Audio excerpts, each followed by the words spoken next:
नमस्कार, जय हिंद साथियों। आज के इस वीडियो में हम यूपीएससी की संपूर्ण जानकारी प्राप्त करेंगे। यूपीएससी जो कि भारत के प्रत्येक व्यक्ति, प्रत्येक विद्यार्थी का सपना होता है यूपीएससी में जाने का। अब यूपीएससी क्या है, यह कौन कौन सी परीक्षाएं आयोजित कराती है, यूपीएससी में जाने के लिए आपके पास कौन सी योग्यता होनी चाहिए, आप यूपीएससी का पेपर कितने बार दे सकते हैं, यूपीएससी की परीक्षा का पैटर्न क्या होता है और यूपीएससी की तैयारी कैसे करें। इससे संबंधित जितने भी संभावित आपके प्रश्न हैं, आपके प्रत्येक प्रश्न का हल आपको आज की इस वीडियो पर उपलब्ध होगा। तो साथियों, सर्वप्रथम तो हम यूपीएससी के बारे में जानेंगे कि यूपीएससी क्या है। आपको बता देते हैं कि यूपीएससी क्या है। यूपीएससी एक पेपर कंडक्ट करवाने वाली संस्थान है जिसका पूरा नाम है union public service commission, Hindi में बोले तो संघ लोक सेवा आयोग। इसका गठन 26 अक्टूबर 1950 में हुआ। यह गवर्नमेंट ऑफ इंडिया के अधीन कार्य करती है और यह पेपर कंडक्ट करवाती है ग्रेड ए व ग्रेड बी के। आशा करता हूँ आपको इतना समझ आ गया होगा कि यूपीएससी क्या है। जैसे कि साथियों, अन्य भी परीक्षा कंडक्ट करवाती है, जैसे एसएससी हो गया, आईबीपीएस हो गया, आरपीएससी हो गया, ऐसे ही यूपीएससी पेपर कंडक्ट कराती है। अब आपका नेक्स्ट क्वेश्चन कि अगर यह परीक्षा करवाती है तो कौन कौन सी परीक्षा यह करवाती है। तो साथियों, यूपीएससी लगभग 10 परीक्षाएं आयोजित कराती है, जिनमें कुछ मैंने यहाँ पर बताई हुई है, जैसे कि आईएएस। इससे आप सब लोग परिचित होंगे और प्रत्येक व्यक्ति का सपना भी आईएएस रहता है। फिर आती है आईएफएस, फिर है एनडीए, फिर आता है सीडीएसई, फिर आता है साथियों सीएसई, फिर आता है एससीआरए, फिर आता है सीएससी, ईएससी। ये लगभग 10 परीक्षाएं यूपीएससी कंडक्ट करवाती है। आईएएस को सब आप जानते हो, आईएफएस फॉरेन सर्विसेज होती है, एनडीए सीडीएसई ये डिफेंस की जॉब होती है। ऐसे साथियों लगभग 10 प्रकार के पेपर यह कंडक्ट करवाती है। आशा करता हूँ आपको यह भी समझ में आ गया होगा। अब हम देखते हैं, अगर आप यूपीएससी में जाना चाहते हैं तो आपके पास क्या योग्यता, क्या एलिजिबिलिटी होनी चाहिए, यह हम देख लेते हैं। साथियों, आप अगर कक्षा 10th या 12th में हैं तो आपको सर्वप्रथम अपनी डिग्री करनी पड़ेगी, आपको ग्रेजुएट स्नातक पूर्ण करनी पड़ेगी। अगर आप स्नातक में या ग्रेजुएशन में लास्ट ईयर में हैं तब भी आप इस पेपर के लिए एलिजिबल हो। अगर पूर्णतः कंप्लीट हो गई तब भी आप इस पेपर के लिए एलिजिबल हो। अब देखो, एज लिमिट हम देख लेते हैं कि कितनी एज से कितनी एज तक के इस पेपर को दे सकते हैं। तो साथियों, अगर आप जनरल कैटेगरी में आते हैं तो आप 21 से 32 साल तक इस पेपर को दे सकते हैं। अगर आप ओबीसी कैटेगरी में आते हैं तो आपको 3 साल की छूट है, अर्थात आप 21 से 35 साल तक इस पेपर को दे सकते हैं। और अगर आप एससी एसटी कैटेगरी में आते हैं तब आपको 5 साल की छूट मिलती है। आप 21 से 37 साल तक इस पेपर को दे सकते हैं। आशा करता हूँ आपको योग्यता भी समझ में आ गई होगी। अब देखो, यूपीएससी को आप कितने बार देख सकते हैं, अर्थात आपको कितने चांस, कितने अटेम्प्ट मिलते हैं वह देख लेते हैं। अगर आप जनरल कैटेगरी में आते हैं तो आप इस पेपर को 6 बार दे सकते हैं। अगर 6 बार में आपने क्लियर कर लिया तो आप यूपीएससी क्लियर कर जाएंगे, अगर नहीं कर पाए तो आपको 7वां मौका नहीं मिलेगा। अगर आप ओबीसी में आते हैं तब आप 9 बार इस पेपर को दे सकते हैं। अगर आप एसटी एससी कैटेगरी में आते हैं तब आप इस पेपर को अनंत बार दे सकते हैं, जहां तक आपकी उम्र सीमा अर्थात 37 वर्ष पूर्णतः पूरी ना हो जाए, वहां तक आप इस पेपर को दे सकते हैं। अगर आप जनरल ओबीसी में आते हैं, अगर आपने एज लिमिट पूरी कर दी तब भी आप इस पेपर को नहीं दे पाते, ये भी आप ध्यान रखना। आशा करता हूँ आपको यह भी समझ में आ गया होगा कि यूपीएससी को कितने बार अटेम्प्ट कर सकते हैं। अब देखो, यूपीएससी का परीक्षा का पैटर्न सबसे मेन मुख्य प्राप्त नहीं होती, वह आपको पूर्णतः बताया जाएगा कि कैसे परीक्षा होती है और उसके किस किस प्रकार के पेपर और कितने कितने मार्क्स में होते हैं, कब यह परीक्षा होती है। इसकी संपूर्ण जानकारी अभी आपको बता देते हैं। यूपीएससी का परीक्षा का पैटर्न 3 चरण में संपन्न होता है। सर्वप्रथम आपकी प्रारंभिक प्री एग्ज़ाम लगता है, जो बस आपको मात्र पास करना रहता है। इसमें आपके मात्र पास होने लायक अंक आने चाहिए और इसके नंबर आपके ओवरऑल मतलब नहीं जोड़े जाते। ठीक है साथियों। फिर आता है मेन एग्ज़ाम। मेन एग्ज़ाम को हम विस्तार से बात करेंगे। मेन एग्ज़ाम होता है, इसके अंक आपके जोड़े जाते हैं और इंटरव्यू साक्षात्कार, इसके भी अंक आपके जोड़े जाते हैं। तो अब एक एक कर कर हम प्रत्येक को पूर्णतः समझ लेते हैं। देखो, सर्वप्रथम हम देख लेते हैं प्रारंभिक एग्ज़ाम। प्रारंभिक एग्ज़ाम मुख्यतः जून जुलाई में ही लगता है और प्रारंभिक एग्ज़ाम के 2 पेपर होते हैं, GS 1 और GS 2।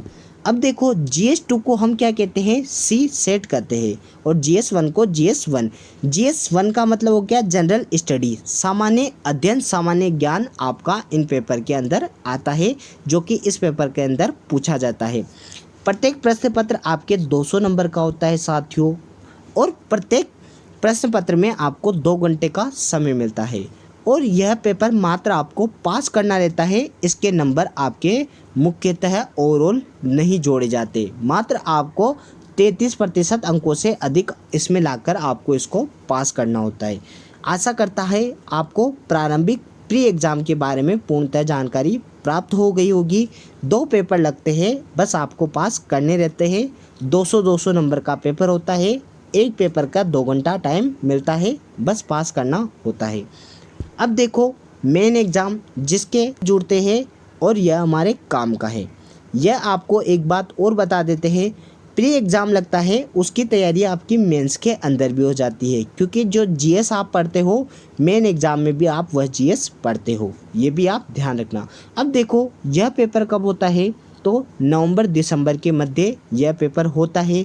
इसमें ओवरऑल 9 पेपर आपके लगते हैं। कौन कौन से लगते हैं अभी आपको वह भी बताएंगे। अब देखो, 9 पेपर के उसमें से 7 पेपर के मार्क्स जुड़ते हैं, जो 1750 होते हैं, 1750 होते हैं, और 2 पेपर को मात्र आपको इसमें भी पास करना होता है। कौन कौन से हैं वह भी अभी आपको नेक्स्ट स्लाइड में बताएंगे। प्रत्येक पेपर को आपको 3 घंटे के अंदर संपन्न करना रहता है और आपके ये 1750 मार्क्स ओवरऑल जोड़े जाते हैं साथियों। अब इसके 9 पेपर के बारे में आपको बता देते हैं। देखो, ये है 9 पेपर। पहला पेपर होता है साथियों, भारतीय भाषा में से आप एक भाषा कोई से भी चूज कर लो और उस भाषा में आप पेपर दे दो। यह 300 नंबर का होता है और 3 घंटे आपको समय मिलता है, किंतु इसके मार्क्स आपके ओवरऑल नहीं जुड़ते हैं। अब आप अपनी 18 भारतीय भाषाओं में से एक भाषा कोई सी भी आप चूज कर लो और पेपर दे सकते हो। दूसरा पेपर होता है, कंपलसरी है इंग्लिश। इंग्लिश में आपको यह पूर्णतः पेपर देना होता है। 300 नंबर का होता है, 3 घंटे का होता है और ऑल नंबर इसके नहीं जुड़ते। पहला और दूसरा पेपर भी यहाँ भी आपको पास करना होता है। अब जितने पेपर बचेंगे 3 से 9 तक, इनके सबके अंक जुड़ेंगे साथियों और 1750 अंक इनके मिलाकर होते हैं और 250 नंबर का इंटरव्यू होता है, वो भी आपको बता देंगे। और ऑल 2000 का नंबर होता है जिससे मेरिट आती है। अब देखो, तीसरा पेपर होता है, वह होता है ऐसे राइटिंग।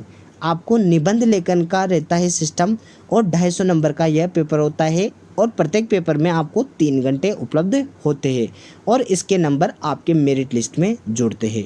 फिर आपके देखो, GS 1, GS 2, GS 3 व GS 4।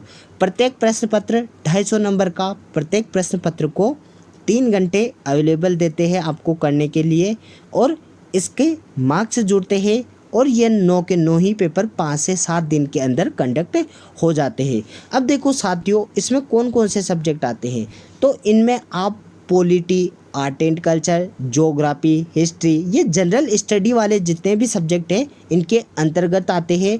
अगर आपको इसके सिलेबस के बारे में संपूर्ण जानकारी चाहिए तो आप कमेंट बॉक्स में कमेंट करें, तो इनके प्रत्येक सब्जेक्ट का आपको सिलेबस बता दिया जाएगा। इनकी बेस्ट बुक कौन सी होती है जो पढ़ के आपको परीक्षा देनी है वह भी आपको बता दिया जाएगा। आपको कोई भी किसी भी प्रकार का डाउट है, आप कमेंट बॉक्स में कमेंट कर सकते हैं। आपको संपूर्णतः जानकारी यूपीएससी से रिलेटेड आपको दे दी जाएगी। चाहे तो आप ऑप्शनल के बारे में पूछना चाहें तो भी आप पूछ सकते हैं। अगर आप हमारे चैनल पर नए हैं तो चैनल को सब्सक्राइब करना न भूलें। ऐसे ही इन्फॉर्मेटिक्स व नॉलेजेबल वीडियो आपको इस चैनल पर अवेलेबल होंगे, तो आप अपने साथियों तक इसे शेयर भी ज़रूर करें। अब देखो, ये 4 पेपर हो गए। फिर इसके बाद आते हैं साथियों 2 ऑप्शनल पेपर। इसमें क्या होता है, जो सब्जेक्ट आप फॉर्म भरते हो तब आपसे पूछते हैं कि आपका ऑप्शनल सब्जेक्ट क्या रखना है। अगर आप history, geography, art and culture, polity, agriculture, biology, science, math कुछ भी लेना चाहते हैं तो आप उस सब्जेक्ट को चूज करें। यह दोनों पेपर उसके अंतर्गत होते हैं। पहला पेपर और दूसरे पेपर में क्या है, टॉपिक का डिवाइडेशन कर देते हैं, तो पहला दूसरा 2 पार्ट में यह पेपर हो जाता है। आप अगर जिस भी विषय का ऑप्शनल लेना चाहते हैं उसके बारे में भी अगर आपको संपूर्ण जानकारी चाहिए तो आप कमेंट बॉक्स में करें, उसके लिए आपके लिए नया वीडियो बना दिया जाएगा। आशा करता हूँ ये 9 पेपर आपको पूर्णतः समझ में आ गए होंगे जो यूपीएससी मेन के अंदर होते हैं। पहले 2 एग्ज़ाम के अंक नहीं जुड़ते, बाकी सबके अंक जुड़ते हैं और इनके अंक हो जाते हैं 1750। अब देखो 250 नंबर का होता है इंटरव्यू, और यह कब होता है मेरे प्यारे दोस्तों, तो फरवरी अप्रैल के मध्य यह एग्ज़ाम हो जाता है इंटरव्यू साक्षात्कार का। मार्च में हो जाए, फरवरी में हो जाए या अप्रैल में हो जाए, मोस्टली डेट यही रहती है। अब इसके मार्क्स होते हैं 250 और आप इसको कोई सी भी भाषा में दे सकते हैं, चाहे आप हिंदी चूज कर लो या इंग्लिश, जिस भी भाषा में आप कंफर्ट फील करें आप इंटरव्यू दे सकते हैं। 250 नंबर का आपका इंटरव्यू होता है। यह परीक्षा का पैटर्न होता है साथियों। अब हमने क्या है, प्री एग्ज़ाम को देख लिया, मेन एग्ज़ाम को देख लिया और इंटरव्यू के बारे में जान लिया। अब कई विद्यार्थियों का सवाल रहता है कि सर हम तैयारी कैसे करें।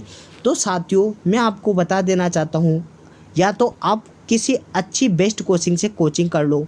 अगर आप कोचिंग नहीं करते हो और यूँ ही पढ़ते हो तो आप मुझे कमेंट कर देना, मैं आपको बुक्स वगैरह के नाम बता दूंगा। तो आप ऐसी या किसी से नोट्स कबाड़ लो, आप कोई अच्छे सी बढ़िया सी कोचिंग के, आप उन्हें भी रीड आउट कर सकते हो। कोचिंग करो तो बेटर है, क्योंकि वहाँ से क्या है मार्गदर्शन अच्छा मिल जाता है यूपीएससी परीक्षा के लिए।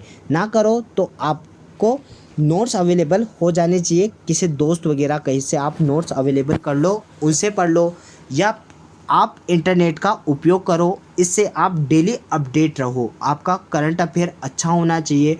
आज दुनिया में, देश दुनिया में जो भी चीज़ें हो रही है वह हमेशा यूपीएससी में करंट की चीज़ें बहुत सारी पूछी जाती है।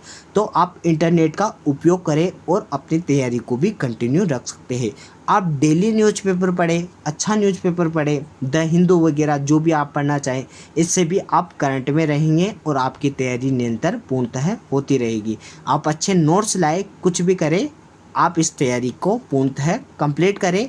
आप इस प्रकार से आप अपनी तैयारी कर सकते हैं।